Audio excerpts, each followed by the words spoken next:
So today, we're going to ask the question, are red pill men really just insecure? Let's get into it.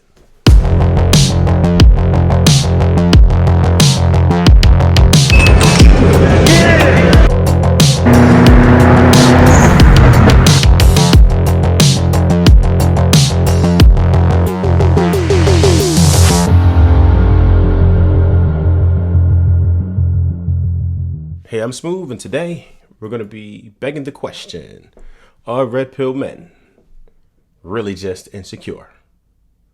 Now that's a yes and a no. So one thing you have to ask is, what's the origin of the whole red pill thing, right? So there was a scene in The Matrix where Morpheus offered the red pill or the blue pill. Now the blue pill was for them to remain in the days and, just live in a dream world. Now the red pill, well, the idea behind the red pill was for him to be able to see the light, see things as they really are.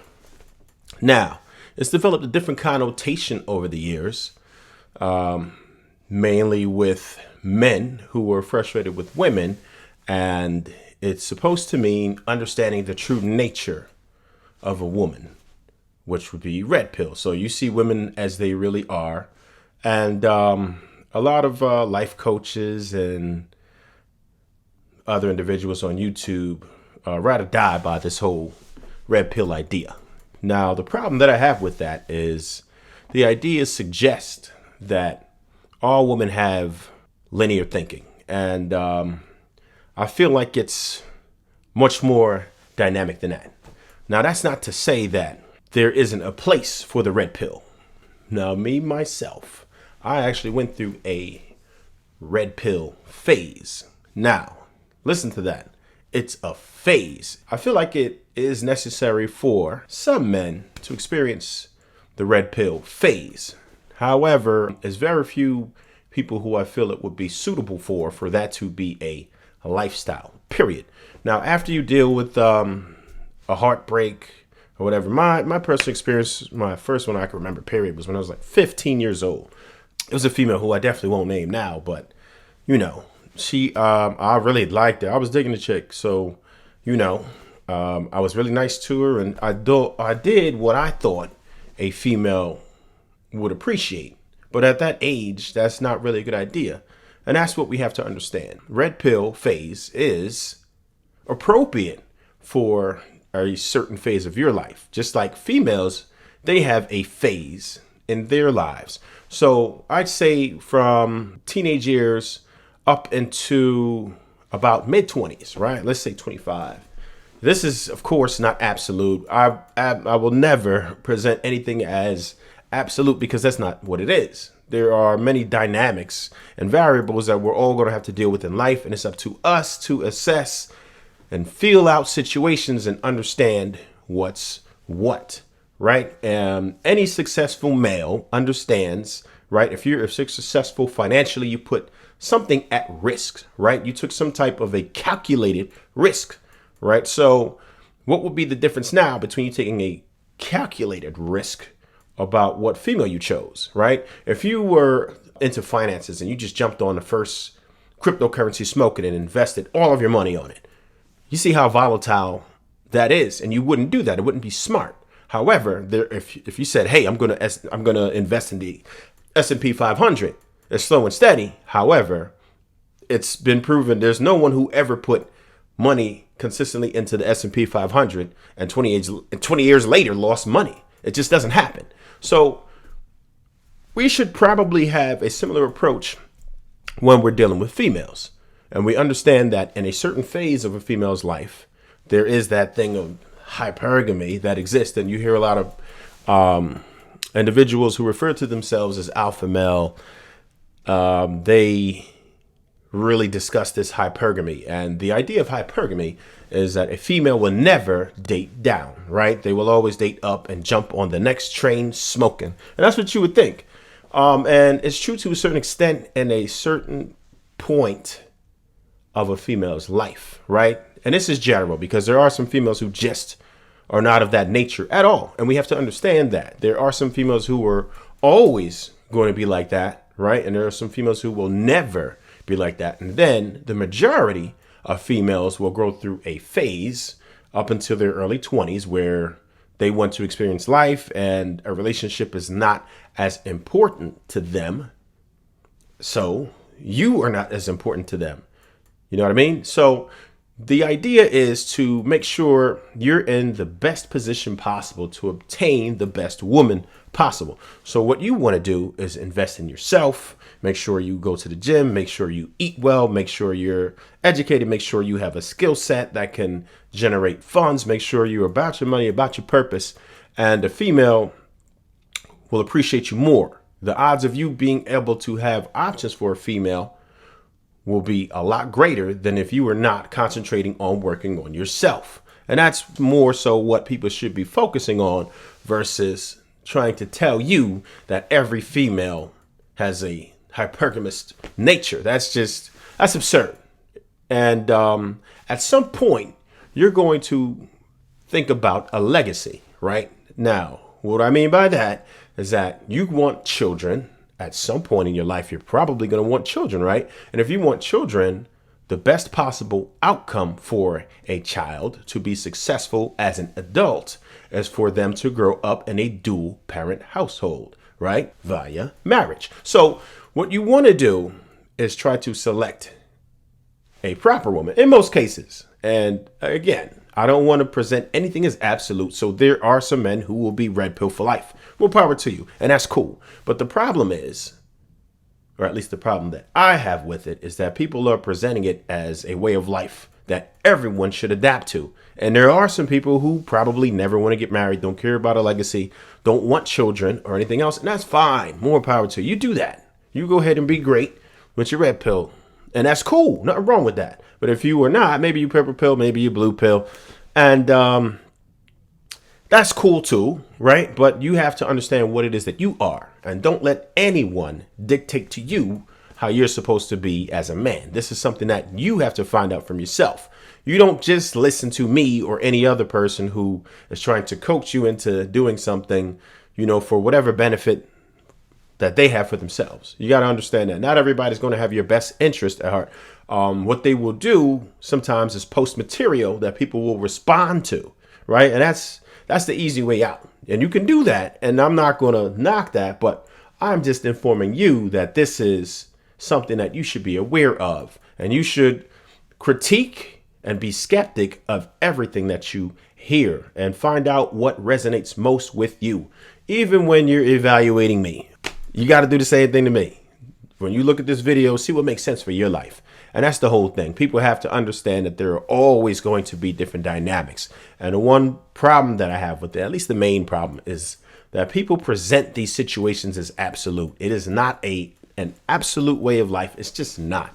You can't tell everyone that they should live red pill and understand a female and her hypergamous nature. She's always going to be worried more about hypergamy than anything else. It's just not the way it goes. That's not real life. And to me, if you think about it psychologically, something happened to these individuals, right? And I've experienced that hurt, and you probably have too, or you probably would never be looking at a video like this. So at some point, I'm going to assume that you probably, right, more likely than not, have experienced some type of hurt in your life. And of course, it's going to make you bitter because you probably didn't do anything that you feel would warrant that type of behavior towards you. You felt like you were doing everything right, and females not all the time are going to communicate to you what's wrong. They're just going to react, right? And that's the thing.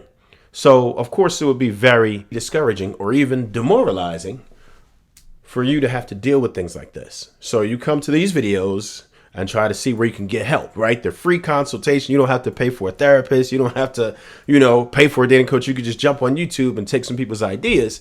And what you got to understand is that sometimes people are pandering. There are people who pander to women, which you'll never see on this side. There are people who pander to men, which you'll never see on this side. I am all for holding humans accountable. Men and women should be held accountable. And the idea is for you yourself to make the best choices possible that would suit your life. And everybody is different. And that's all you have to understand. That's going to be the main focus of this channel, is that everything has a dynamic to it. And you always have to find out what's best, most rational, most logical for you in your life. Now, if you want children, you want a bunch of babies running around, a bunch of little yous running around, right? You're going to want a dual parent household because the data doesn't lie. People who are raised in dual parent households have a much greater outcome in life. There's always the anomaly, right? You'll see some people who were raised in a single parent home and they were successful, and that is absolutely possible, right? There are also people who win the lottery, but you probably wouldn't quit your job before you won, would you? Okay, so just understand that. Sometimes people will present the anomaly as the majority, but it's really not. If you look at the data, don't trust me with that. Go ahead and look for yourself and find out that people who are raised in a dual parent household usually have a better outcome in life. Now, with that, you may want to do that. You may want to find somebody who's worthy. Now, what I'm going to tell you is that just like if you know that you're working hard, you're in a gym, right? You're making sure you're on your purpose, right? You're making sure you smelling good, you looking good, you're dressing well, you got a decent car, all that, right? You trying to make sure you do all these things to attract women. You are obviously not going to go for the first 300 pounder you see. It's just not real, right? That's not what you want. So understand that females are going to weigh their options as well, right? And you have to take into consideration with social media and people constantly validating these females, right? Over and over and over for free. They put something up on Instagram. Every single thirsty male is on there. And we don't really hold ourselves accountable for that. We do that, right? As men, people go ahead and like. They see something, you see something sexy, you validate it. Ooh, like. Ooh, comment. Ooh, DM. Go in your stories and DM. Yeah, and that right there is part of the problem. So females are validated for free every single day by men, right? Via social media, in person, everything else for free without earning it.